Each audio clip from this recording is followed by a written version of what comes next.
I said to these guys, tonight's presentation is going to be the best we've ever done. I was in charge of the weather. The three guys behind me have been in charge of the markets.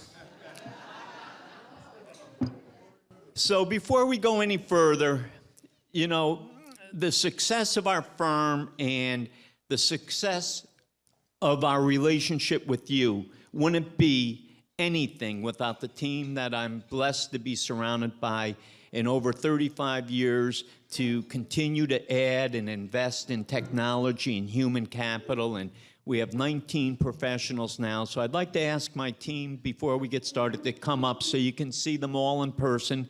And, you know, it just gets bigger and wider. But I'm telling you, these professionals that we work with every day, that you work with every day, are as good as they come, second to none. And some of them you'll see on the stage. You've seen their pictures flowing through. But this is my team, you know, everybody in front of you.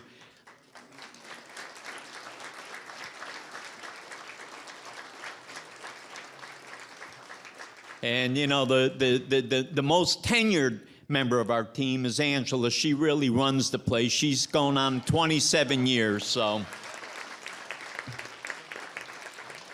But thank you, everybody. So I just wanted to, I can't get started without showing them off, because when I tell you they're second to none, they are second to none. So thank you.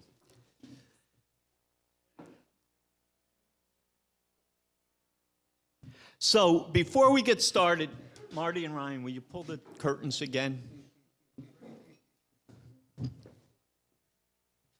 They were wondering earlier why I did this, but you know, we have our name on every TV screen. I've had more people driving up and down Union Ave that says, oh my God, every TV in the racetrack has your logo on it. But no, please hold it, Marty, Ryan. What I want you to see, especially for the people in the center, is our tagline, Health, Wealth for Life. Thank you, guys. That's really what I want to accentuate. You know, it's been a long, long year, challenging year in many ways. And I always like to say to clients, when you have your health, you have everything. When you have your loved one, your partner, your spouse, you're really blessed. And if financially you can do things, then, you know, don't mess around, because you never know when number one and number two may change. And I found out over the last year that, you know, number one and two changed. My health, as you know, I went through some stuff, April, May, June, and then I lost my, you know, wife halfway through it, and it was the most challenging year that we had. And, you know, this was a picture of Sue just before she passed, and I miss her every day. My heart still broke. I'm getting better. You know, I went 7-8 months living on protein shakes. I started eating just before Christmas, and that's been a game changer. And I went through the first. You know, Sue and I, we celebrated 49 birthdays together. We had the same birthday. It took her 6 years before she would say yes to a date with me.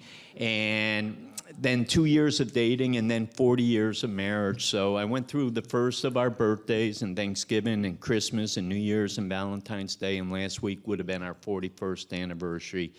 But it's been a long year. I always say there's better ways of losing weight than the way I did it. But I just wanted to, you know, I have a, God willing, I have a private meeting with the Pope 3 days after Easter.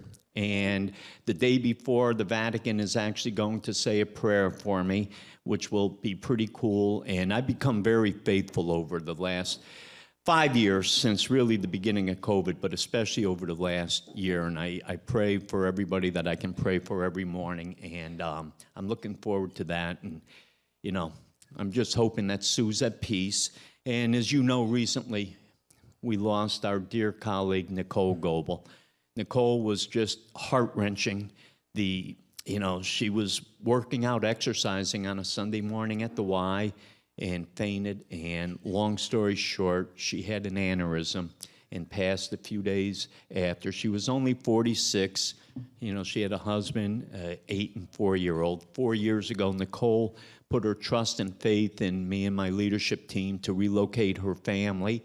and moved from New Jersey up here to work for us. And she's really, when I tell you she's irreplaceable, there's no way we'll ever replace her. And she was second to none as my team. And, you know, she'll be missed for forever. And, you know, losing her recently was just heart-wrenching. So let me move on with the presentation before I break down. So tonight, you know, we're going to discuss a lot of good things. The state of the firm, economic outlook, tax policy update, market outlook, and portfolio perspectives, and questions and answers. And please be kind with the questions, and we'll be kind with the answers. Don't make us, as my wife would say, I would say, is that new? And she'd look at me and she'd say, don't make me lie to you. So don't make us lie to you. Be kind with the questions. As I said, I was responsible for the weather, not the markets. These guys behind me had the markets this year. So this is my favorite slide. So right now as we sit here, and everybody's, and believe me, this presentation, we're gonna get into a lot of stuff, and you know, tariffs is first and foremost on everybody's mind, and you know, that's a big reason why the markets have been so volatile lately, the last few weeks. And you know, the breaking news tonight, you probably haven't seen it, is Trump has already called off the 50% tariffs on Canada, aluminum and steel. And you know, he just plays games with a lot of things. I'm not as worried as some others are worried, but you know, it's been a volatile few weeks, and we haven't seen volatility in a while. And this is one of my favorite slides. This is, you know, it's not updated with last year's figures, but over the last 45 years, 34 of those 45 years, the market was up. It was positive. And the average high to low, peak to trough swing in the markets year in, year out, on average, was 14%. And as we stand here tonight, the NASDAQ is down 13% from its high. The S&P is down 9% from its high. And you know, those are our two core holdings. That's why you'll see in the portfolios, if the market's up, you'll see us be up more than the market, because we do have a pretty considerable holding in NASDAQ. We love that index. It's a good growth index, predominantly technology, which technology really controls our life these days. So we're very overweighted in technology, and we're okay with that. So you'll see when the markets are up, NASDAQ helps us lift the markets, and when the markets are down, as I said, NASDAQ is 13% off the high, whereas the S&P is 9% off its high. You know, it'll hurt us a little bit, but over time, the average return over the last 15 years of NASDAQ, year in, year out, and you think about all the headlines over the last 15 years, is about 18, 19%. The average return for the S&P over the last 15 years is about 14%. The average return for bonds is about 2.5%, and for international investments, about 5%. So as you can see, if you had NASDAQ in the portfolios, it did well for you. But NASDAQ is down almost 14%. We don't get worried when the markets are up and down. We don't have knee-jerk reactions. As I said to one of our clients tonight, when there's blood in the streets, that's when you want to go in. That's where sophisticated investors make money, not being scared, because you're long-term investors. So I'm going to stop talking, because my presenters tonight are going to have so much better information than I can give you. So let's get started. But more importantly, so let's end my part of this talk on some good news. The three guys behind me, John, who's been with me 14, 15 years. Ryan's been with me 41 years personally, 13 years professionally, and Marty's been with me 13 years professionally. These three guys for years have really taken on the role of managing the team and bringing in new ideas and strategies. I always say I like to surround myself by people that are smarter than me, and all 19 of my colleagues are smarter than I am, and I'm willing to admit that. But the three guys behind me, it's been a long time coming. Soon to be, they will be shareholders in the firm and will have a stake in the future of the firm, and I'd like to just recognize them. I didn't want to let tonight get by us without letting you know that, you know, the future of the firm, if you're looking at me saying, Steve lost some weight, is he going to be around tomorrow morning? Even if I'm not, I have the firm set up where the future of the firm is in good hands, and you're in a good place, I'm in a good place, so I'd like to just have a round of applause for Marty, Ryan, and John. And believe me, them, being by my side for the last year, they really have run the firm, because between the grieving and healing, I wasn't around much. And we had one of the best years we ever had last year. So the success of our firm, when I say it's because of the team I'm surrounded by, it's because of all of my colleagues, our service team, our operations and portfolio trading team, our wealth advisors. The success of our firm is because of each and every one of us. And it's just nice to have a team second to none. Charles Schwab does a benchmark survey, 1,400 firms, wealth management firms in the country, and we can consistently, we're in the top 3 to 5%, and that's something I'm as proud of as anything I can be proud of. So let's get started. Without any further ado, I'm going to hand it off to John Millay, and I hope you enjoy tonight's presentation.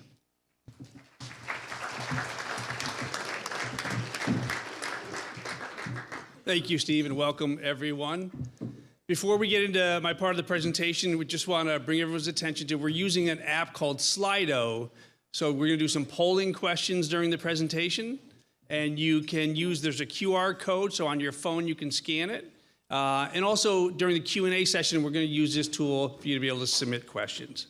If you're trying to connect and you're having questions or problems, raise your hand and one of our employees will come over and help you. So I'm going to take a few moments and talk about the state of our firm and why it's important to you, and how our continued strength and growth really design how we can better serve you. Steve founded this firm 35 years ago on the foundation of trust, integrity, and customer first. And 35 years later, those are still our core values. And those are non-negotiable values that we will never forget. We use them to make decisions, to develop relationships. It's the foundation of our firm. And we've built, over those 35 years, an amazing team, the team that you just saw in front of you. And every single one of our colleagues honors those values and believes in those values. And Steve not only built an amazing team, he had the foresight to set this firm up for future success. He put a leadership team together where he is CEO, and myself, Marty, and Ryan are part of that leadership team. Together, we've got an amazing team. We love working together, and we've accomplished a lot. We continue to recruit top talent. We've set an environment where we attract good talent, we give them freedom, and they make a difference. And I'll say every single one of our colleagues comes into our environment and makes a difference, and we're proud of that. Steve mentioned some of the circumstances that we faced in 2024, 2025, and they were unforeseen. But those circumstances reinforced what we already knew. We have the team and leadership that is built for times like this. We didn't just weather the storm, we came out stronger than ever. We met all of our goals around quality, service, professional development, and growth. And that's a testament to the strength of the team. It shows how much they care about each other, but more importantly, how much they care about you. Steve talks all the time how important our job is, and every employee knows that. You putting your trust in our firm to manage your wealth, we don't take that serious. And every single one of our employees treats it serious. We set high standards for ourselves, and we set plans and goals to achieve those. I also want to take a moment just to talk about our firm growth and what that means to you. We have always focused on smart, sustainable growth, where we can maintain our core values about customer first. That is important. Whenever we look at a growth initiative, we always question, how is this going to help our clients? Is it going to bring more capabilities to our firm? Is it going to add more expertise to our team? And we've done that over the years. We've added specialized capabilities. Recently, over the last 4 years, we've greatly enhanced our tax capabilities through tax planning and also tax preparation. We recruited top talent. We also gave them the tools to succeed. We've also done similar with our trading investment operations. So you may have heard of this year, we launched some direct indexing solutions. Also, the investment team is working on different bond solutions. So we're attracting talent and growing in a way that allows us to serve you better. We're not just growing for the sake of growth. We've also started working with a consultant who's helping us from an organizational development point of view to make sure we've got the right structure, the right goal setting, communication through our team. But through all of this, we have an unwavering commitment to those goals that Steve set 35 years ago. And that's integrity, and that is trust, and that is customer first, and that is unwavering. We will not sacrifice that for growth. I want to take a minute just to talk about cybersecurity, and this could be a half-hour presentation, and I'm not going to do that to you. The only thing I want to say is really an acknowledgement that this is real, right? It's ongoing, it's going to continue, it's not going away. And it's a collective responsibility between you as our clients, Boucher Financial Group as a firm, and our partners, Charles Schwab as our custodian. And we're going to continue to put out educational materials, hold webinars, do emails. This is when we all have to work together. So if you're calling up to do a distribution and you're wondering why they're asking all these questions, we're trying to strengthen our internal processes with your security in mind. And again, we can talk a lot more about this. I would just say stay tuned and be a part of that process with us. The last thing I want to touch on is your opinion and feedback matters. We do listen, and by listening, we've become stronger as an organization. We want your feedback. Steve ends almost every meeting, and he coaches our team. When we have a client meeting, we end the meeting, have we met your expectations? Is there anything we're not doing that we should be doing? And that is just not empty words. We want to hear. In 2024, we did a client survey, and the results were phenomenal. We're still going through compiling some initiatives that are going to come out of that. We're going to be communicating back to you on that. But thank you. Thank you for participating in that survey. We appreciated your feedback. I also want to say the last several years, referrals that we've received from you have helped fuel our growth. So thank you. We know the trust it takes to refer someone to us, and we appreciate that. So thank you.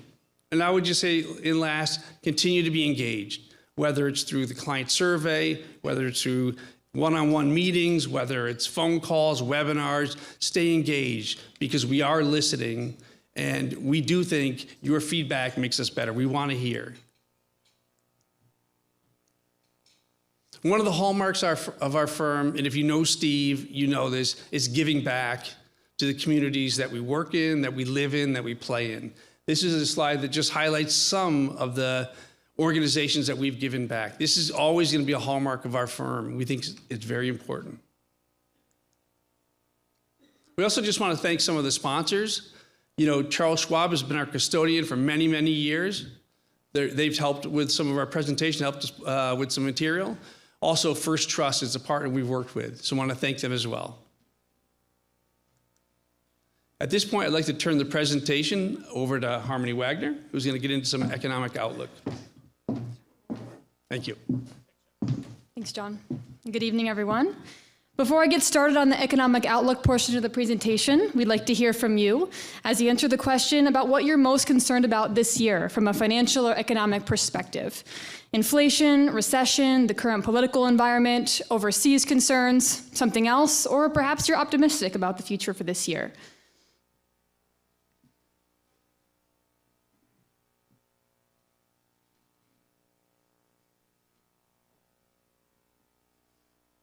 All right, just like earlier today at our luncheon, we have current political environment rising as something that most people in the room are concerned about, and I think understandably so. We will talk about all of these potential concerns later in the presentation. I think there's some validity to all of them. But before we do that, I'm going to focus on some of the positives and some of the reasons why this economy still has some fundamental strengths and why it's showing a lot of resilience. Starting with the labor market. So we think about the labor market, and of course, you know, a healthy consumer is the foundation for a healthy economy. So people having jobs, and even more important than just having jobs, but maintaining wage growth above inflation is an important element of that. This chart shows over the last 3 years, if you look at that orange line at the bottom, that's the unemployment rate. So over the last 3 years, it's hovered right around 4%, a little bit below and then spiking up, but really it seems to have stabilized at that 4% level. The optimal unemployment rate for an economic growth scenario is usually considered to be between 3 and 5%. So you can see over the past 3 years, we've stayed really healthily in that range, a great sign for the labor market. We also see wage growth keeping pace with inflation, with the exception of 2022. Of course, we saw a sudden and extreme spike in inflation. But since January of 23, wage growth has actually outpaced inflation by a few percentage points each year, showing that people are taking home enough money to cover their cost of living increases each year. When we talk about workforce participation, we look at this ratio, the prime age employment to population ratio. Prime age isolates potential workers that are between the ages of 25, so those who are old enough to probably not be a full-time student anymore, to 54. So for all those out there who are not so lucky to work with Boucher and plan for an early retirement, people who are still working at that age. And we look at what percentage of this population is employed. And you can see on the far right of the graph, we're at just under 81% right now, and that is very close to the all-time highs which we had in the late 90s, which was 81%. So very strong workforce participation right now in these prime age workers, another sign that the labor market is showing continued strength at this point in time. When we talk about labor, we often think about productivity as well, and it's hard to separate AI from productivity conversations at this point. This cartoon makes a joke about how one person composing an email is boasting that he's using AI to take one bullet point and blow up a whole eloquent email from it. And then we see on the right the recipient of that email saying they used AI to boil it right back down to the single bullet point that it came from. I think a lot of us know people who might try to use ChatGPT to create the illusion of productivity. But it's hard to deny how much AI is a part of our world at this point in time. You search something on Google, you're going to see the AI overview summarizing everything before you even see the results. And when we look at this chart, we can see that the path to adoption of AI in everyday American life has been very steep compared to other major technology advancements that we remember, like personal computers, the internet. Both of those took longer to reach a higher adoption rate, whereas AI in just 2 years since becoming available to the public at large, already 40% of US individuals are using it. I imagine that is just a number that's going to keep growing. We're seeing a lot of investment in it as well from the corporate side. So, I think we lost our slide here. There we go. So when we look at dollars put into non-residential construction, you see over the last 30 years by category, the construction was relatively bunched together for manufacturing, education, office space, and then we see in the last few years an unprecedented spike on the manufacturing side. That's that red line that goes through the roof at the far right of the graph. That is driven primarily by semiconductor chip plants and this increased demand for components for these electronics, for technology. We're just seeing an incredible investment in this space, which we have not nearly even seen the returns from yet. That will certainly come down the line, but we are seeing just a lot of investment, a lot of dollars going into developing AI, figuring out how it's going to revolutionize industries like healthcare and many others. So we're seeing a great investment in that space. Switching gears, I'm going to talk about the housing market for just a moment, because we do have a lot of people express concerns with housing prices remaining elevated. Are we experiencing a housing bubble? When we look at the fundamentals behind it, what we really see is more of a lack of supply situation. So this graph shows the bottom line, which is in dark green, is new homes for sale, which stays relatively flat over the time period shown, about 40 years. The red line is existing homes for sale, and the blue is just the total of the two. And the red line has trended downward over the last 15 years, meaning that there is just not nearly as much existing homes for sale as there was 15 years ago. So we're seeing a lack of supply really keeping home prices elevated. And a lot of us know people who are holding on to very low mortgage debt, right? Over 55% of current mortgage holders have 4% interest rate or less. So those individuals are not maybe chomping at the bit to go buy a new home, and they're going to pay 6.5%, 7% on their mortgage there. It might be incentivizing some folks to hold on to that low interest rate debt. When and if we see mortgage rates come down in the future, that may create some freedom in the supply side of the housing market and kind of improve some of the affordability issues that exist. But right now, we're not seeing, signs pointing to a bubble or, extreme credit expansion, people getting loans that really shouldn't be. We're really seeing a lack of supply. And so the expectation for the housing market going forward would be continued, but perhaps subdued growth. I'll talk a little bit about the rate environment and how Fed policy impacts the markets. So you see this graph that shows the last 5 years, the green line meaning the federal funds rate, and the black line being the S&P 500. performance. We all remember when the Fed increased rates quickly and steeply in 2022 in response to inflation, and we saw the markets, respond inversely to that. However, once rates stabilized, even though they stabilized at a higher level than they were just a few years before, we saw the market be able to recover, a significant recovery over 2023 and 2024, even in an elevated but a flat interest rate environment. And that's what I want to draw attention to, is that generally, either a flat rate environment or one where rates are decreasing gradually tends to be favorable for the stock market, all other market factors, held equal. Finally, I just want to draw attention to a pretty staggering statistic, which is about the net worth of U.S. households. It's a little hard to see, but if you look towards the left third of the graph, 2000, turn of the century, total net worth in U.S. households was $40 trillion. 25 years later, it's grown fourfold to $160 trillion net worth in U.S. households. Now, of course, there are still some people who are really struggling, but there are many people who are doing really well, and those people are actually doing more than their fair share of consumer spending. And that's really what I draw attention to here, is the foundation of our GDP is really consumer spending. It's almost 70% comes from consumer spending. So when the American consumer is in a healthy place, has a strong balance sheet, has money to spend, has jobs like we talked about earlier, that is generally a strong fundamental sign that the economy is strong and resilient. So to sum up, there are many reasons why the economy is strong at this point in time. We have a strong labor market. We have a lot of investment going into AI. We have expectations of a favorable rate environment for stocks, and we have a very strong U.S. consumer. So those are all reasons why, at this point in time, the economy is in a position of strength. Now that I've talked about all the good news, I'm going to hand it over to Marty Shields to talk about some of the challenges in the economy. Thank you, Harmony. So obviously I drew the short straw on this one. So one of the things I want to highlight as we go through this is I'm going to be highlighting some elements of bad news that we're seeing in the economy and the data, but in many cases it's particular data points. And one or two data points by themselves doesn't really mean too much, it's more about the trend.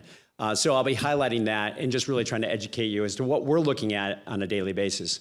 So when we look at inflation and interest rates, right now, inflation is around 3.8%, 3.9%. The Fed Reserve is looking to have it go to 2%. That's their target. What I would say is if we can remain in this range, there's a good likelihood they'll keep rates either flat or actually even have them decline. The problem is if they start to rise. And as Harmony mentioned, that environment, certainly in any dramatic fashion, is not great for the market. Now, one of the problems that we have is inflation expectations, right? This is what consumers are expecting for inflation to happen. And what you're seeing is it's at its highest level at 3.5% than we've seen since 1995. And what happens is if expectations are high, that means that producers are more inclined to charge more and that those individuals are more inclined to want to get a job where they're making more, and that can feed on itself. So this will be something that we're going to be watching. The other thing is on the service side. So this is the service index. Services since really COVID have really been booming after that period of time when a lot of goods were purchased. With the services, whether it's going out to eat or travel, in general, a lot of dollars have been spent there. We had a little bit of weakness in 2022 where it dropped down. That's that first left-hand circle. But beyond that, it really rallied back. And now we're seeing some weakness as well. So again, is this just temporary weakness that we're seeing in the service sector or something more sustained? Again, something that we'll be looking at very closely. Harmony talked about the strength in the labor markets, which really is a great deal of strength. But in the February jobs numbers for layoffs, we are at one of the highest level, 172,000 layoffs. Now, 62,000 of those were in the federal government. And our expectation is that you're going to see higher numbers as we move through the next few months. I think it's important to remember that in general, we're probably going to see around 200,000 or 300,000 people laid off of the federal government. What I will say is from an individual perspective, there's a great deal of pain with that. We have some clients that are going to be in that category. So, that is problematic. But from an overall labor perspective, it's actually a very small part of the overall labor pool. But with this month in February, there were 110,000 private sector jobs where there were layoffs as well. That's the area we're going to really watch because, if there's more layoffs in the private sector, that's where it could be a little more problematic. Consumer spending, as Harmony mentioned, is 70% of GDP. You really want to see a strong consumer. This basically shows consumer spending from 2005. And what you see is since 2009, it's been trending upwards. And then in COVID, 2021, it really popped higher. But really, it's been flat since 2022. And what this is a bifurcation of individuals and really with their income and their wealth, right? So those higher income earners, higher credit scores, higher net worth, they're still spending a lot. Individuals on the lower income spectrum, they're really being impacted more by inflation, and their spending has been more flat. That's why overall spending has been flat. But unfortunately, in January and February, we did see a little bit of a dip down in retail spending. Again, sometimes this can happen, so it can be short-term in nature, but this would be something that we'll be looking at to see it becomes more long-term. And really what that's going to be is a function of these individuals with the higher income or higher net worth start to pull back a little bit. Again, another graph that shows that difference between these two groups of individuals. So the dark orange line on top is the subprime group. These are individuals with not great credit. Usually it is people with lower income. And that delinquency, as far as their auto loans, is now up to a level that's really the highest it's been in the last 25, 30 years. Now, again, that is something that can change quickly as well. You can see it's quite volatile. But this is what we're looking at quite frequently is how are people doing with paying their mortgages, their student debt, their credit card debt? And in general, it's been pretty good. What you also see, though, is the prime. That's the light orange line on the bottom. That's individuals with good credit score. And what you see, there's really been no movement in that. So again, I want to highlight data that we're looking at and kind of looking at trends versus individual data points. So let's go to the elephant in the room, talk about tariffs. So before we do, question for everyone out there. Have you cut back or considered cutting back on spending given some of the uncertainty around tariffs and the economy? So yes, I cut spending. No, let's see here, I am considering making budget cuts. And no, I'm comfortable with my spending and future cash flow plan.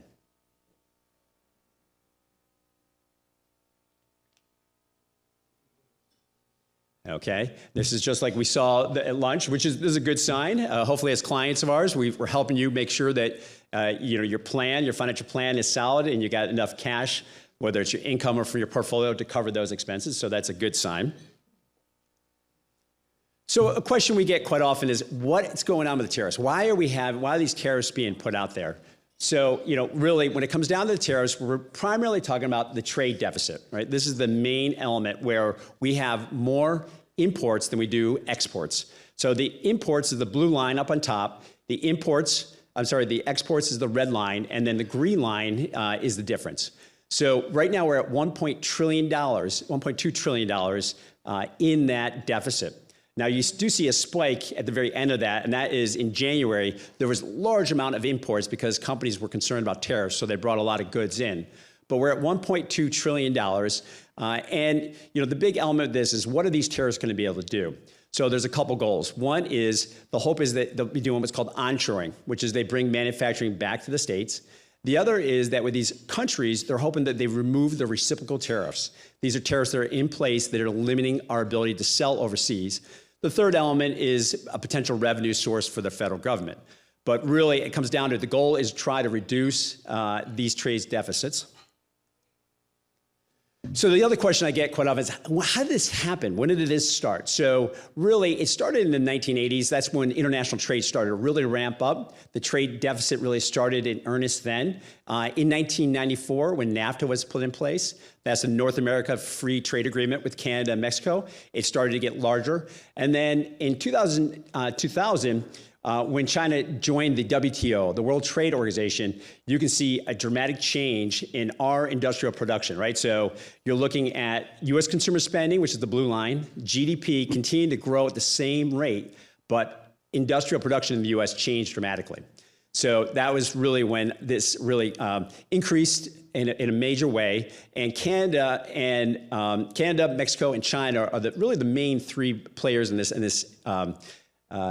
issue, and it's China that is the primary problem when we look at the trade deficit. So looking at it from a historical perspective, this is basically the blue line looks at what the tariffs were all the way back to 1900. And what you can see is they were much larger back then. But of course, we were not really an international player back then from an economic perspective. But we are now. So trading internationally makes up about 30 to 40% of our overall GDP, whether it's selling goods overseas or bringing products to the US. So if you start looking at where we might go with tariffs relative to those historical ones, the yellow diamond is where we are right now with the current tariffs that are put out there. And that brings us to a level that's higher than we were in 1960 or 1970. The pink diamond is where we would be is if the European tariffs were put in place. And then the purple diamond is where we'd be if additional tariffs were put across the world. In those cases, the pink tariff element would be at where we were in 1940, and the purple one would bring us already back to the beginning of the century. So, I think the important thing with this is if these are in place for 2 or 3 months from a negotiating perspective, and you just heard Steve talk about how it's already changed, then we're going to be okay. These have been used as negotiating tools. That's what happened in 2017 and 18. And in that case, there's an element of uncertainty that's problematic. But from a tariff perspective and what it means from a trading perspective, it shouldn't be a problem. And that's what we'll be looking at to see exactly how long we think these are going to be in place. But the uncertainty piece is a problem, right? If you're running any business that does any international work, and I don't care if you're a multinational company or a small business, this is where that problem comes in place. Do you invest in these areas? Do you hire people? And right now, we're at a level that we haven't seen since COVID, and really the highest level in the last 30 or 40 years. And the problem with tariffs is a little bit of a what's called whack-a-mole type of issue, right? Which is, you go ahead and solve one issue, and then another one pops up. And this is a perfect example of that. The blue line is the trade deficit with China. And you can see a sharp decline when the tariffs were put in place in 2018. So they were effective. But what happened was many of those manufacturing items were moved to different countries in Southeast Asia. And in particular, this is Vietnam. You can see now the trade deficit with Vietnam spiked dramatically, right? So this is the problem. It's very complicated when you start putting these tariffs in place. And then finally, if you look at this, basically what we try to do is look at historical times and see where we stand. From 2019, that's the S&P performance with the white line. And then the red one is where we are now. And we're really following along trend with that so far year to date. And there's a good likelihood that, again, in the next month or two, again, if there's an element of negotiating, we may come to terms with these countries. And you really saw a rally that occurred in the market in 2019. So there's a high likelihood of that, but it is nothing that is a given or a guaranteed in that. So I think the big element is we do have some elements that we're seeing that we're concerned about. These are areas that we're watching to see if it's just 1 or 2 data points or more of a trend. And the big element with the uncertainty with the tariffs is this something that can get resolved and we can negotiate terms that are better from a trade perspective or something that becomes more long-term in nature? We're going on to tax policy, and my colleague Vincenzo Testa is going to walk you through that. All right, so I'm just going to talk about a couple things we can look out for from a tax perspective in regards to the law and if they're going to continue on the current law that we have now. So in 2025, there is a change to 401k contributions, right? So we know that 401k contributions are limited, right? And you can look at that chart up there to kind of see the difference between 2024 and 2025. There is a catch-up for those ages 50 and older, but in 2025, it's a little bit different.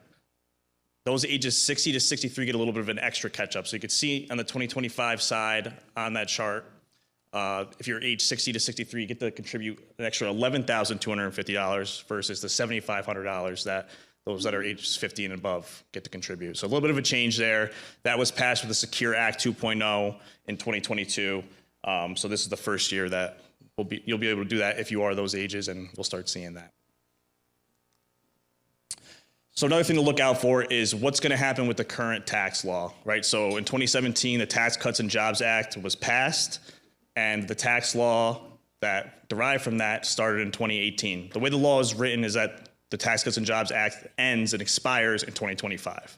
So that means this is the last year that we'll have this tax law. So the current administration is the one who passed the Tax Cuts and Jobs Act, so they may want to continue it, or they may reform it, or they could just let it expire. And in that case, all the law would go back to pre-2018. And I just want to talk about a couple of things that we could see if it were to expire.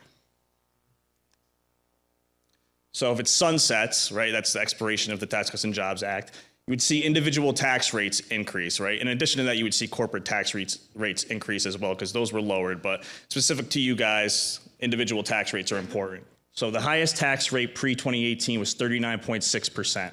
So if you look at that chart there, that's what a single filer would pay in terms of their tax rate pre-2018. So when they lowered tax rates, the highest tax rate was 37%. So a little bit of a decrease there. And then on the flip side, a lot of those rates were also decreased because tax rates are marginal.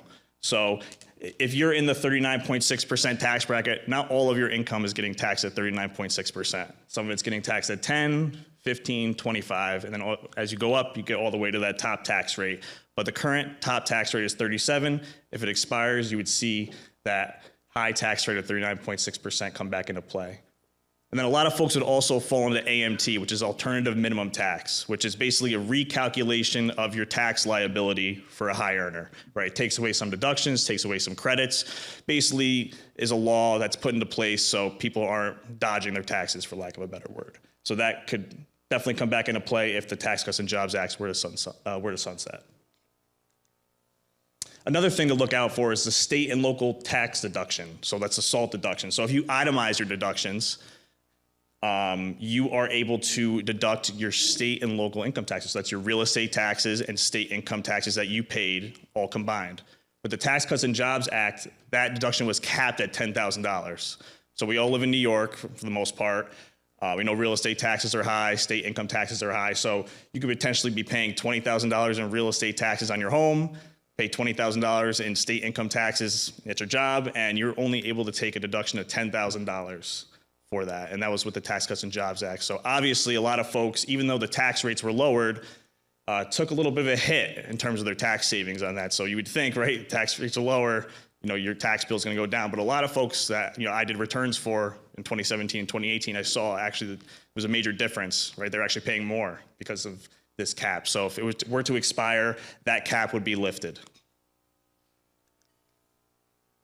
And last but not least, the estate tax.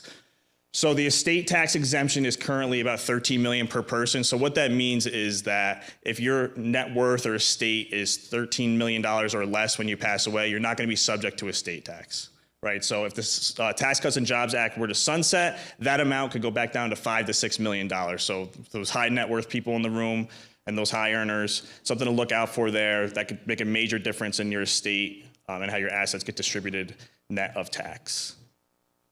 And on the flip side, the standard deduction and personal exemption. So when the Tax Cuts and Jobs Act was passed, standard deductions were almost doubled, right? And that kind of made up for that SALT cap deduction, right? Because that's on the itemizing side, and that lowered people's itemized deductions. So they did help. But if the Tax Cuts and Jobs Act were to sunset, the standard deduction would go back down to what it was, and these personal exemptions would come back into play, which was the $4,000 deduction you got for taxpayers, spouse, any dependents you had. So that was a deduction that completely got eliminated with the Tax Cuts and Jobs Act, and that would return, obviously, if it were to sunset and expire without any other reform. And I'll pass it off to Paulo to talk about the portfolio.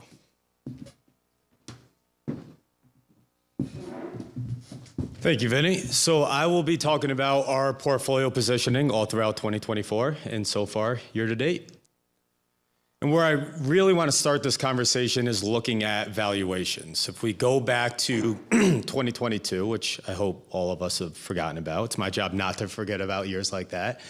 But the market was down over 20%, and we came roaring back in 2023 and 2024 to hit all-time highs. We saw double-digit returns in the S&P 500, both years north of 20%. And when you have very strong returns like that, what happens is you'll get higher valuations, frothier valuations. And that's exactly what we're seeing at this chart right here. So this chart is looking at the S&P 500's current price to earnings ratio. And what price to earnings ratio simply means is how much money you're paying for a company compared to what they're actually earning. And this chart's looking, past the last 30 years, and what we're seeing as of the end of January, the price to earnings ratio is 22 times earnings, a full standard deviation higher than what we've seen in that 30-year average.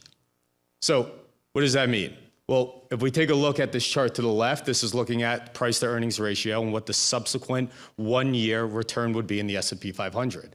And we'll see, there's dots all across the graph showing that there's a very low correlation, meaning it's hard to predict exactly where we're going to go from here.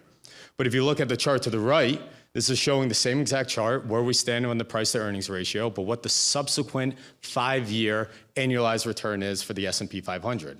And what we're seeing here is a much higher correlation, and that correlation is pointing to potentially much more muted returns on the S&P 500 over the next 5 years.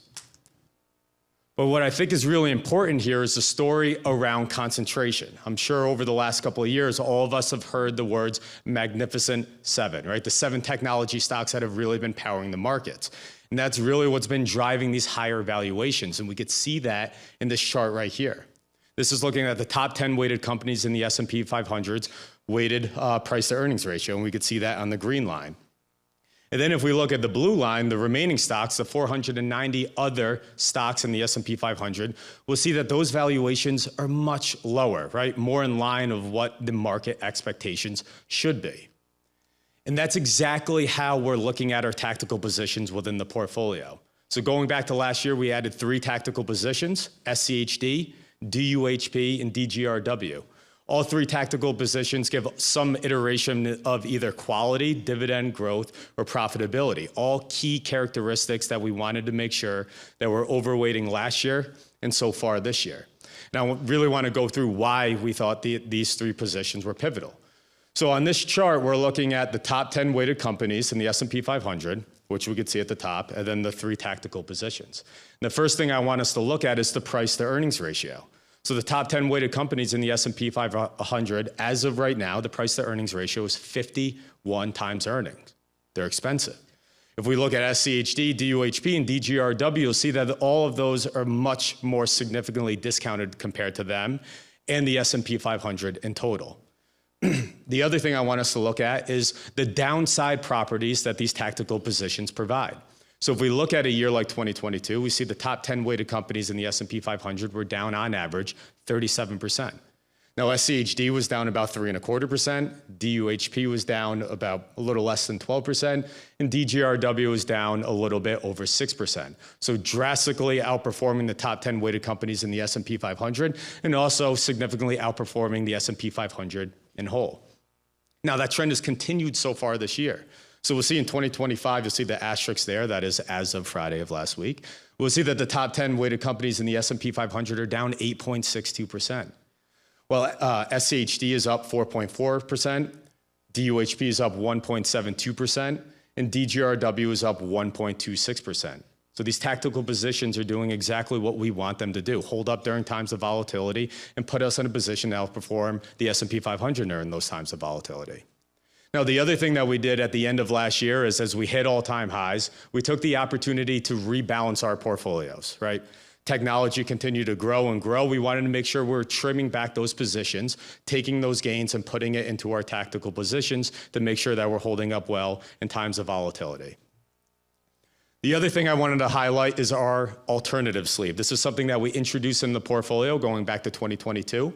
And as a recap of what happened, at the beginning of 2022 was we were at all-time highs, but we had this pesky thing called inflation looming around, and we knew that the Fed needed to raise interest rates to help starve off this inflation.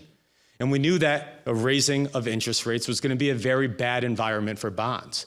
So instead of just holding on to bonds, we wanted to introduce the alternative sleeve, which is comprised of 2 different strategies. The first strategy is our total return strategy, and how we utilize that is XDEC. We could see that in the blue ridge line on this graph. And what this position does is it uses derivatives to give us direct exposure to the S&P 500, but cap the amount we can make on the upside and buffer the amount that we could lose on the downside. So a great way for us to continue to get equity exposure, but on a much more risk-controlled basis. Now, the other element of this strategy is our total income strategy. And income's important, right? Because at the end of the day, what do bonds do? They pay us interest. So we needed to make sure that we had a supplemental income position within the alternative sleeve. And that's why we introduced JEPI. And what JEPI does is it gives us direct exposure to all the best dividend-paying companies in the S&P 500. which on average pay you about a 1.5% dividend yield. And this position writes covered calls on top of that position to actually increase that income all the way up to a 9% level. So on an annualized basis, we're seeing about a 9% annualized income yield on JEPI. So the conjunction of both of these strategies, what we'll see here is benchmarked against the Barclays Aggregate Bond Index, which is the benchmark for our alternative sleeve. And you'll see a dramatic outperformance going all the way back to the inception of when we put this into the portfolio at the beginning of 2022. Now, one last thing I want us to take a look at is the outlook for bonds. The fact of the matter is bonds have been dormant for the last 15 years. Yields have not been attractive. It hasn't really made sense to hold on to bonds. But that dramatically changed in 2022 when the Fed raised interest rates. Now we have attractive yields, and what this chart right here is showing us is the correlation between what the AG's starting yield is and what we can expect on an annualized basis over the next 5 years. And what we'll see is as of the end of February, the AG starting yield is 4.58%. So statistically shown here, the correlation is proving that we could expect somewhere around a 4.67% rate of return on an annualized basis over the next 5 years. And that's exactly how we've been looking at our bond outlook within the portfolios. Whether we're buying individual treasuries for clients, individual corporates, or using tactical bond ETFs within the portfolio to target specific areas of the yield curve to maximize the yield and total return within that sleeve. So in the next part of the presentation, I'll pass it off to Ryan, who's going to give us market perspective and outlook. Awesome. All right, so I'm going to close this out tonight by just talking about and sharing some data and slides of how we're thinking about the markets, but also some of the questions we've been fielding from clients and the discussions we've been having with our clients. So before we get into that, we are going to go back to the questions or the polls. What is your market expectations for 2025? And let's think about it for the entire calendar year. I know we're a little bit in the hole right now, but as I was looking back to last year, we were about 88% of respondents were either slightly bullish or very bullish. So we're looking a little bit different so far this year. Let's be flat. I think more bearishness tonight than there was this afternoon, but how many respondents? All right, this is great. All right. Perfect. Well, we're a little bit more bullish. Hopefully all of you are right this year as we move forward. Let's see what the data says. All right, so I think this is to me, one of the most important slides, I think, of the night. I think it's really interesting. I think about markets in, I think, 3 different ways, right? Fundamentals, and Paulo touched upon that earlier when he looked at valuations. I think that's one of, maybe the PE ratio, one of the best ways to kind of look at, is there value within these companies? How are they trading? What are the fundamentals? You think about technical analysis. That could be charts, using that. More times than not, I think that's used on kind of a quick trade on a short-term basis versus more of a longer-term investing decisions. But I think probably the most important impact to the markets is human behavior. How do we react to news, to surprises on the upside, on the downside? And what this chart shows, so this goes back over the last, let's call it 3 years, going back to 2023, and it's GDP growth and expectations versus reality. And I know the economy is not necessarily the market, but there's a lot of overlap there. And as you see in the blue bar, that's the expectations. Yellow is the realized GDP. So you go back to 2023, if you remember, pretty much every economist was saying we're headed to a recession. That was, all the major headlines leading into that year. Market was down, quick bear market in 2022, and expectations were super low. Come to find out, the economy was doing quite well and really doing amazing. So we had a great year in the market. Markets were up over 20%. We headed into 2024. Expectations came up a little bit, but again, the reality was much better than what people expected. As we head into 2025, I think we've seen a pretty big shift, especially at the end of 2024, right? We had the election. I think the markets jumped pretty dramatically in the weeks after that. We had consumer sentiment started to go up. business sentiment, small business sentiment started rising. I think you saw corporate America really thinking things were pretty good in the overall markets. Now, we don't know what the GDP is going to look like for 2025, but we have much higher expectations leading into this year. So again, we like surprises on the upside. Does that change as we go into 2025? It's hard to tell, but I do think we're seeing some volatility outside of the tariffs, which is a big impact so far. But I think you are seeing some volatility due to some of that, high expectations with maybe a little bit of a slowing of the growth to our economy so far. And you saw that in some of Marty's slides before. These charts get a little complicated, but I'm going to just try to walk us through what the overall theme is of them. And, we've been talking about earnings and how they're just going to matter more in this type of environment as we move forward. We're seeing a little bit of a market dynamic shift. So Q3 earnings, what this chart is showing on the left side, the 20 days leading into earnings announcements for S&P 500 companies, whether a company misses or beats their earnings expectations, they trade relatively the same heading into that announcement. Post-announcement, those companies that beat did really well. The markets rewarded them. Companies that missed on those earnings were very briefly punished, but within 2 weeks started to catch up to the market and started to do really, really well. That's changing so far in Q4. We're getting those earnings announcements in this first quarter now, where same trend leading into those announcements, but as the earnings beats have been rewarded, those misses, those companies that have missed on their earnings calls have been sold down right away, but they haven't recovered like we saw before. So you're seeing a big divergence between the winners and losers from an earnings perspective. And that goes back to Paulo's points of the reason why we like those companies that have quality factors underwriting it, growing dividends, free cash flow that's growing. Those are good things in this type of market environment. The news, a lot of headlines over the last 3 years all revolved around the Mag 7, right? You couldn't miss it. They were really leading the market higher, especially in 2023. Maybe not as much last year, but certainly to a wide extent. And, as we got into the beginning of this year, those 7 companies made up almost 35% of the overall S&P market. Is that a good thing? Is it a bad thing? I think you can make the argument either way. From a good thing perspective, it usually doesn't take a lot of companies to drive our market forward, to lead us into bull markets. And so we saw that. It was a great driver of growth. But if you look back over the last, 30 years or so, we've never had market concentration like this.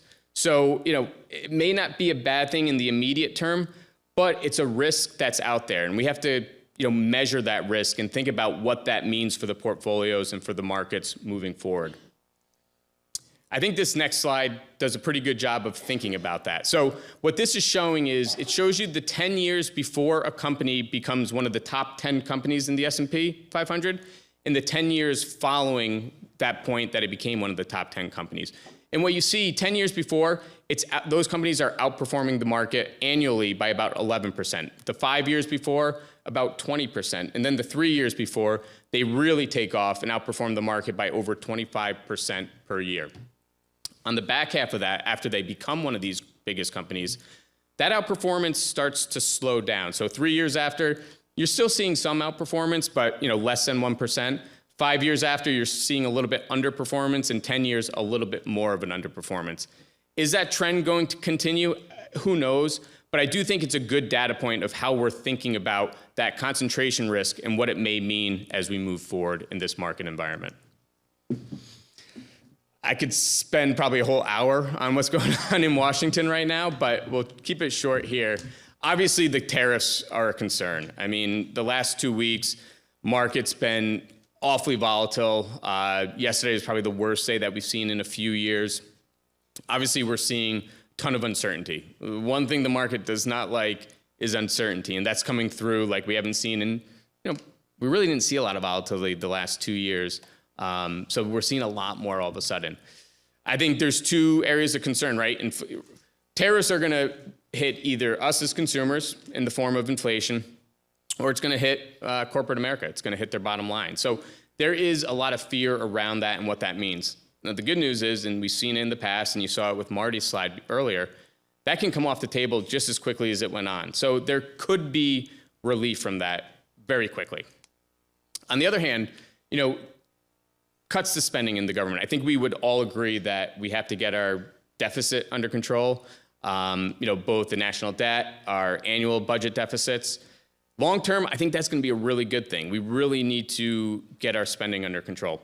Short term, I think that could create some volatility right now. You see how many sectors, areas of our economy are being helped by excess government spending. We have, 6 to 7% budget deficits in a growing economy. You usually don't see that type of easing as the economy is growing. So again, how that plays out, it's hard to tell. This administration seems to be moving, pretty fast and furious right now, but there could be some volatility ahead due to it. I probably think more as Chief Investment Officer about the risks that are out there, but I think there's just as many reasons for optimism. And one of them is, we get questions a lot of how this latest kind of market environment compares to the tech bubble from back in the 90s into the 2000s. And so this chart is showing you the 6 years from 1995 to 2000. That's the blue chart there. And then the orange graph or the orange line is the last 6 years. And so you can see even with years like we had in 2023, 2024, with a lot of growth, a lot of excess return, I would say, in the market, we are a long ways from what the peak of the tech bubble was. So just as you use that or think about that as a comparison, right, we are not seeing the same type of market exuberance that we saw back then. And I think we're a long ways from kind of where that exuberance was, as well as maybe where, this latest boom could come from, which is AI. More reasons for optimism. Profit margins mean a lot, especially right now, right? You saw how highly valued in valuations being higher than probably the historical average when Paulo went through his presentation. But why is that? Well, we have a lot of technology stocks that make up a huge amount of our markets right now, much more than ever before. They require higher valuations because you're really paying for future growth, right? And so, you're paying a little bit more for them. We're seeing much higher earnings and profit margins than we've ever seen. So the 40 years leading into 2000, profit margins were about 6%. The 20 years from 2000 to 2019, high single digits, about 9.5%. The last 5 years, we're seeing, double digit, 11.5 or so profit margins. That's good. That could help us sustain. And again, with the advent of AI, maybe we're not seeing it quite yet, but we are seeing signs of efficiencies there that could even boost that profit margin higher as time goes on. We talked about keeping this slide or not keeping it. I decided to keep it in here because we've been having the conversation. Obviously, the last week and a half has changed the markets a little bit. But I think it goes to conversations we have with clients in terms of, should I be investing as the market's hitting all-time highs? And again, back to Marty's slide, if the tariffs come off the table, we could be getting back to all-time highs. It didn't take long before we could see that again. And what this slide highlights is it goes out over 5 years of if you invested on days that the market was at an all-time high in green versus investing on any other day within the market. And you can see that they're right around the same type of returns. In some cases, investing at all-time highs can be a good thing, right? Strength in the market brings upon more strength in the market. That momentum can be a real positive. And depending on how this short-term volatility ends up, we could see more strength as we move forward into this year. And then lastly, this is a conversation that comes up often, right? I had a call the other day, a client saying that, hey, I'm thinking about retirement in 5 to 10 years with all this volatility. Like, should I become more conservative right now? I'm really, really nervous. And what this shows you is that it starts with 1 month, goes all the way out to 30 years in terms of how often the market or stocks finish up versus finishing down. On a day-to-day basis, stock market is up almost a coin flip. It's about 50%, a little bit more than 50%. But when you get to 5 years, the market's been up on average 90% of the time over any 5-year period going back over 100 years. If you look at 10 years, it's 95%. Once you hit 15 years, it's 100%. So again, it's all about that time in the market, that time horizon. Yes, stocks on a day-to-day basis are risky, but as time goes on, that risk level comes down a whole lot more. So it's all about your perspective and it's all about your time horizon. And so just to wrap up, we're seeing a changing market dynamic right now. Expectations versus reality right now moving in the wrong direction. I think we're kind of going from that no landing at the end of last year to a potential soft landing. I think diversification, as we've seen so far and what Paulo pointed out, will provide some stability. Earnings and quality companies are going to be the beneficiaries of this market environment right now.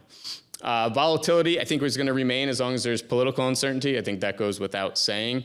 The big unknown and the positive in all this is that there could be a Trump put, and when that tariffs come off, we could see a big bounce of the market. And then, plenty of reasons to stay optimistic. We have record high profit margins, all-time highs, market rotations happen during bull markets, and lastly, we really haven't even scratched the surface on this AI boom. So I think there's a lot of positivity ahead, and we got to keep that in mind. So with that, hand it over to Sam for Q&A.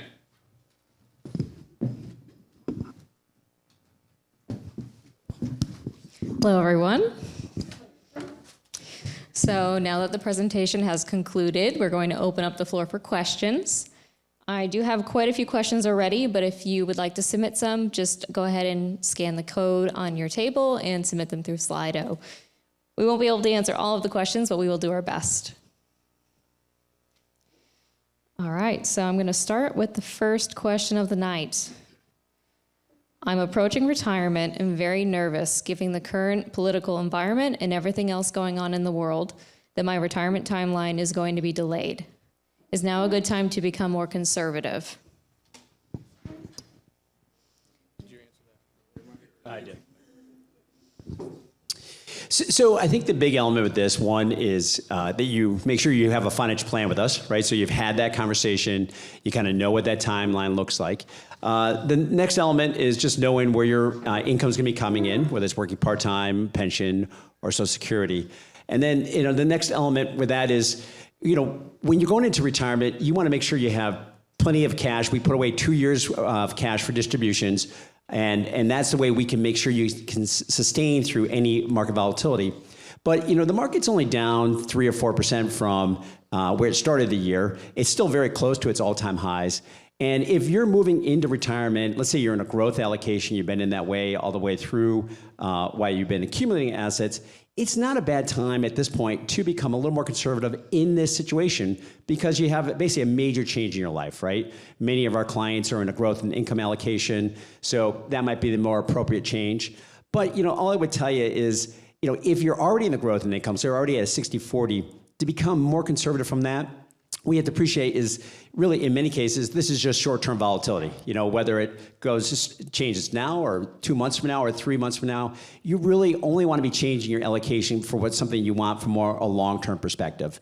And again, the big element is what does your financial plan look like and how does it come together with what your income needs are? And that's where it's very important as far as what your overall allocation will be. Great, thanks, Marty.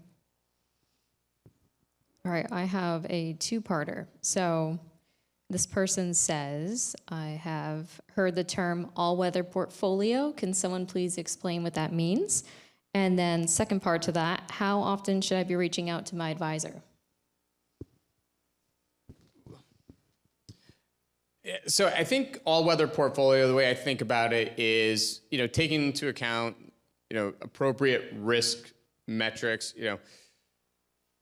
I think if you're with us long enough, I think about this quote often, we're not trying to get you rich per se, we're trying to keep you rich. And I think you want an all-weather portfolio as times can change. Now, we, as we manage the portfolio, we have those tactical sleeves where, as this volatility moves forward, we may be moving some of those defensive holdings to something a little bit more growth on or, maybe a little bit more risk on.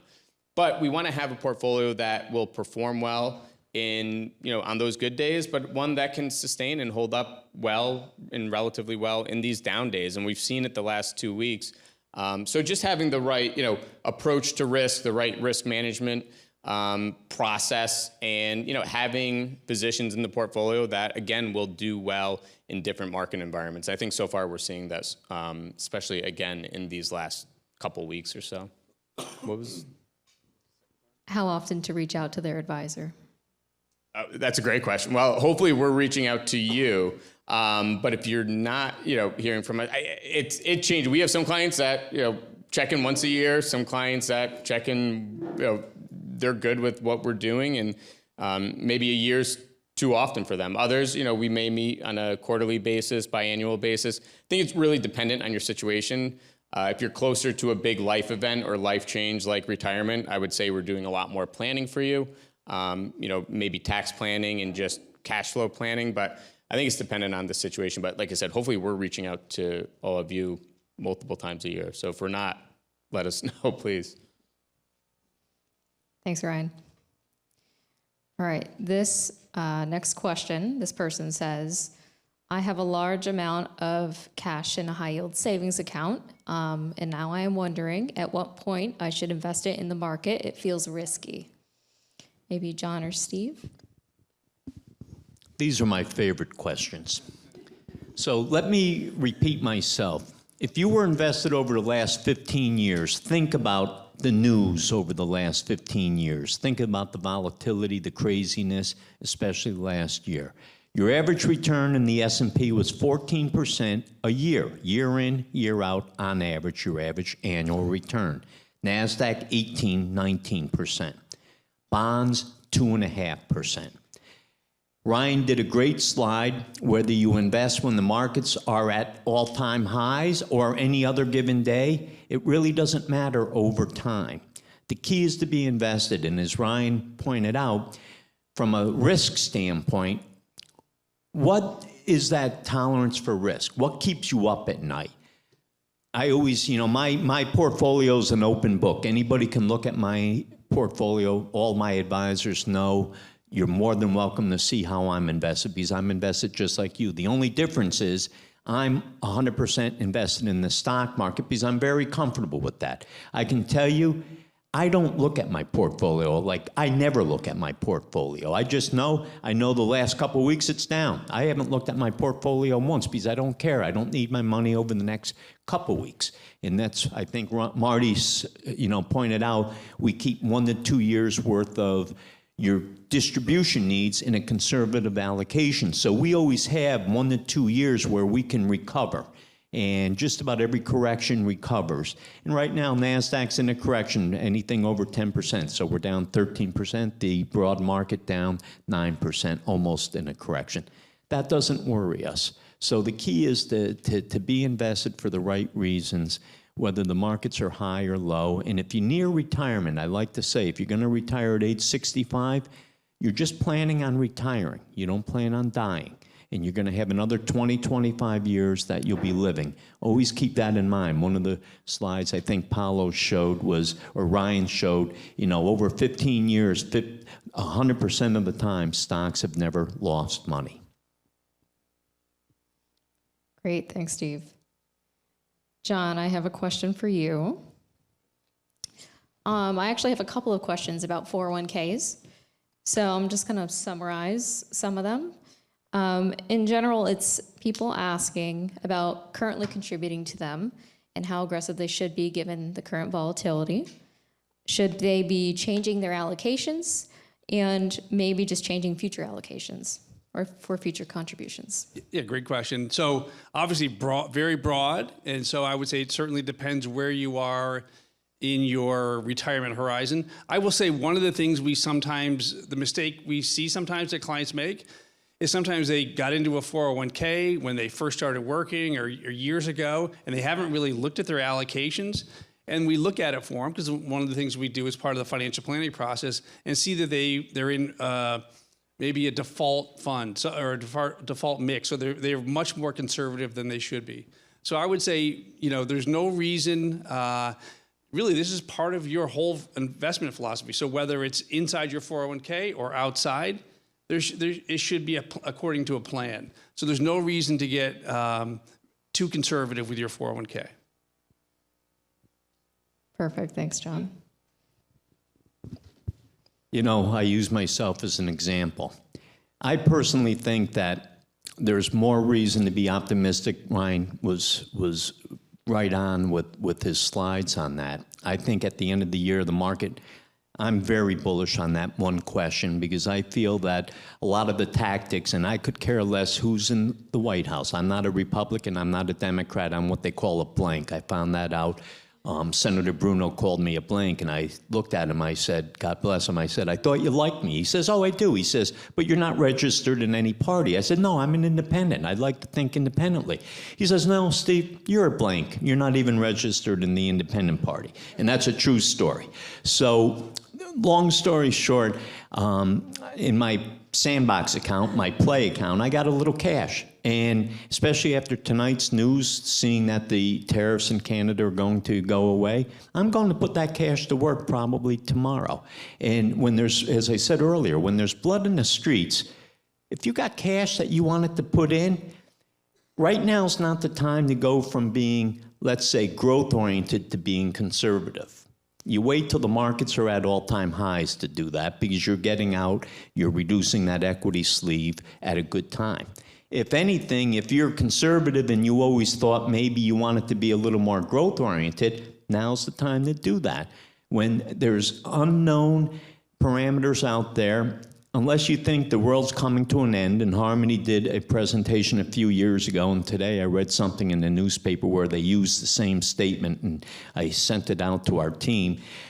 You know, through all market corrections, investors think the world's coming to an end. Guess what? The world hasn't come to an end yet, and I'm pretty sure it's not going to come to an end after this correction, and whoever's in the White House doesn't matter. Ryan has done some white papers on that. Politically speaking, the market looks at the fundamentals of the economy, earnings, jobs, GDP, CPI. There's a lot of things that the market looks at. The bumps in the road are, you know, political events, you know, around the world, you know, all the things that go on. So you have to think long-term, and long-term, you know, this could be a little buying opportunity with the markets being down. Now, I guarantee you a week from now or a month from now, I'm either going to be right or wrong.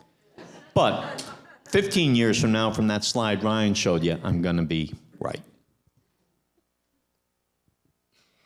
All right. For our next question, we have, what can we expect from bonds this year? Probably a Ryan question.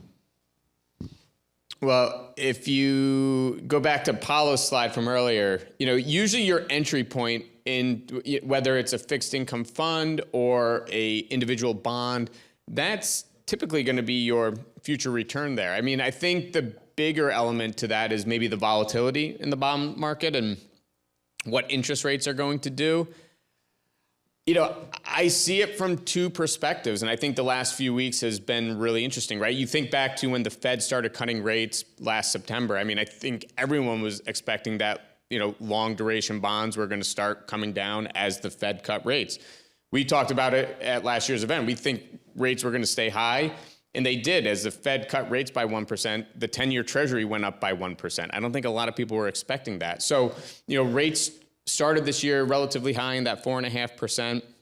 Saw it get up to like 4.7 earlier. But what we've seen the last few weeks, and I think this is maybe indicative of how the market is thinking about tariff risks, is that, again, we've talked about maybe the inflationary effects of tariffs, but the 10-year has come down pretty sharply since those went into effect.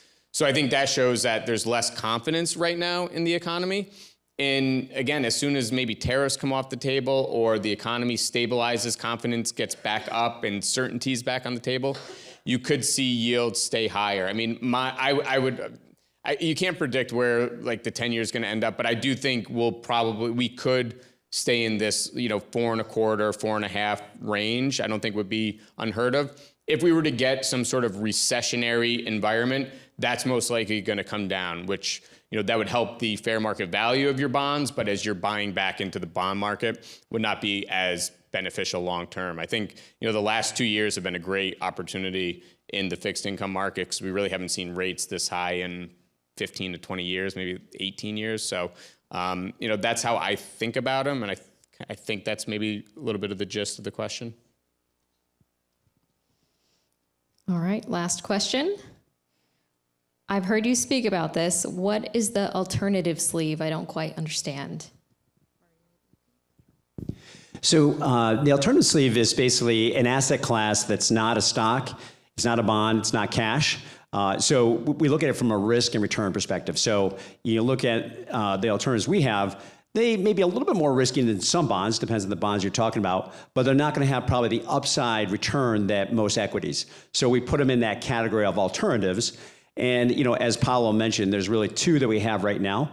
One is a hedged equity ETF that has exposure to the S&P 500, but it's hedged on the downside. So we have downside protection anywhere from 10 to 15%. And the way you pay for that hedge is you put a cap on the top side. So it's going to cap out anywhere from 8 to 15%, depending on the ETF. So again, as Paolo showed, it's done really well. That type of investment has done really well in the last 3 or 4 years relative to bonds. And the other one we have is more of an income-based one. It's a ETF that has exposure to stocks, so it has a dividend yield, and these stocks tend to be a little more conservative, but it has covered calls on it. So you're basically selling another investor the option to buy the position in your portfolio. And for doing that, you're getting 8 or 9% yield. So very good yield from that position. And also, even in down markets like we saw in 2022, because the position's a little bit more defensive in nature, it did well. It was actually up 1.5%. Now, the downside to this is in a year like last year, when the market's up 20-some%, this is going to cap out at like 16 or 17%. So again, you're not going to have the full upside of equities, but you have much better downside protection. So again, it's in that class, not stocks, bonds, or cash. Just one housekeeping. For those of you going south, if you don't realize, when you come out of the gate here, go to the first stop sign, take a left, go to the end, the next stop sign, take a left. That'll put you right on the Northway if you don't want to go all the way out to Union Ave. It's just a nice shortcut for those of you that don't know it. And Samantha Macy is really one who works behind the scene. This afternoon, she took a few questions. Tonight, she didn't. I'm a little disappointed because she's really good. Thanks, Steve. All right, well, it's always great getting together. We appreciate everyone taking the time tonight to come to listen to our presentation. I hope everyone has a great night and drive safe.